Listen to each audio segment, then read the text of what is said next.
वक्रतुंड महाकाय कोटि सूर्य समप्रभा निर्विघ्नं कुरु मे देव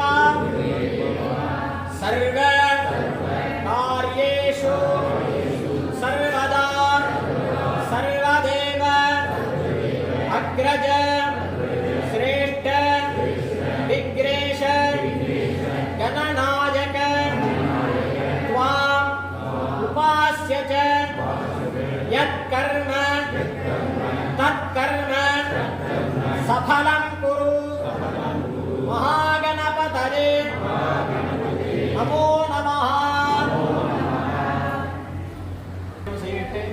இப்போது நிறைவு பஞ்சாரத்தியானது செய்யப்படும். அதனைத் தொடர்ந்து பிரசாதம் வழங்கப்படும். நாளை மறுநாள் வெள்ளிக்கிழமை தேய்பிறை சஷ்டி முருகனுக்கு அபிஷேகம் பூஜைகள் ஆராதனைகள்லாம் இருக்கு.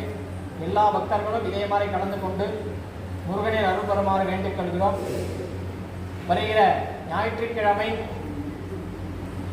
அன்று சாயங்காலத்தில் இதே மாதிரி சாயரட்ச பூஜை முடிஞ்சதுக்கப்புறம் அஷ்டமி அன்னைக்கு பைரவருக்கு விசேஷமான ஹோமங்கள் எல்லாம் நடைபெற்று பைரவருக்கு இதே மாதிரி அபிஷேக பூஜைகள்லாம் நடைபெற்று ஆர்த்தி நடைபெற்று அதன் பின்பு பிரசாதமானது வழங்கப்படும் என்பதை தெரிவித்துக் கொள்கிறோம். ஐயா காலண்டர் வாங்க பூஜை முடிச்சுட்டு பிரசாதம் வாங்கிட்டு போகும்போது கேலண்டரையும் வாங்கிக்கணும்னு கேட்குறோம்.